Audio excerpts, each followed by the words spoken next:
The Śūraṅgama Sutra, Volume 2, 100. If within the true and eternal nature one seeks coming and going, confusion and enlightenment, or birth and death, one will never find them. Ananda, why do I say that the five skandhas are basically the wonderful nature of true suchness, the treasury of the Tathagata?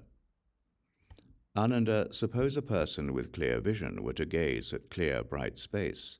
His gaze would perceive only clear emptiness devoid of anything else. Then if that person, for no particular reason, fixed his gaze, the staring would cause fatigue. Thus, in empty space, he would see illusory flowers and other illusory and disordered, unreal appearances. You should be aware that the form skandha is like that. Ananda, those illusory flowers did not originate from space, nor did they come from the eyes. In fact, Ananda, if they came from space, coming from there they should also return to and enter space. But if objects were to enter and leave it, space would not be empty. And if space was not empty, then there would be no room for it to contain the flowers that might appear and disappear, just as Ananda's body cannot contain another Ananda. If the flowers came from the eyes, coming from them they should also return to the eyes.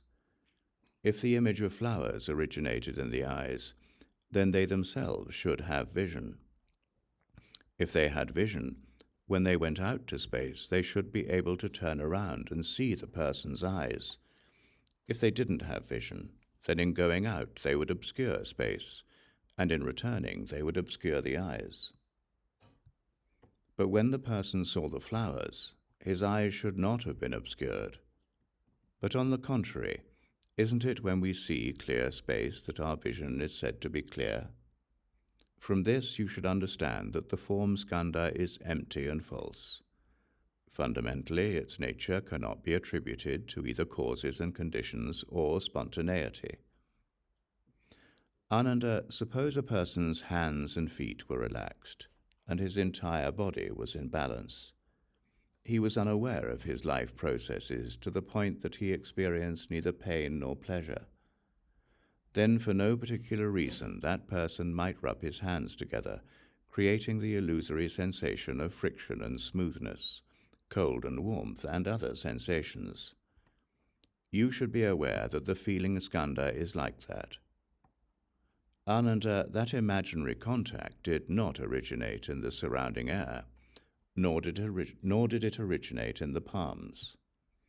In fact, Ananda, if it had come from the air, since the contact affected the palms, why didn't it affect the rest of the body? Nor should the air select what it comes in contact with. If the sensation came from the palms, there would be no need to rub the palms together to experience it.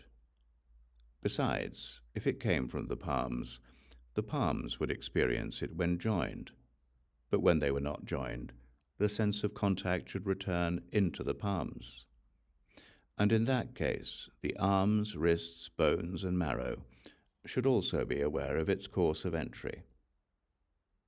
If you insist that the mind would be aware of its leaving and entering, then the contact would be a thing in itself that came and went in the body. What need would there be to wait for the palms to be joined to experience it and identify it as contact? From this you should understand that the feeling skandha is empty and false. Fundamentally, its nature cannot be attributed to either causes and conditions or spontaneity. Ananda, suppose a person's mouth watered at the mention of sour plums, or the soles of his feet tingled when he thought about walking along a precipice. You should be aware that the thinking skandha is like that. Ananda, the mouth's watering caused by the mention of plums does not originate from the plums, nor does it originate in the mouth. In fact, Ananda, if the mouth's watering came from the plums should speak for themselves. Why wait for someone to mention them?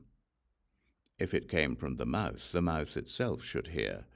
So what need would there be to wait for the ear's perception?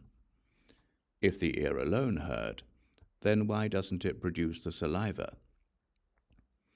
Thinking about walking along a precipice can be explained in the same way. From this you should understand that the thinking skandha is empty and false. Fundamentally, its nature cannot be attributed to either causes and conditions or spontaneity. Ananda, suppose a swift rapids had waves that follow upon one another in orderly succession, the ones behind never overtaking the ones in front. You should be aware that the activity skandha is like that.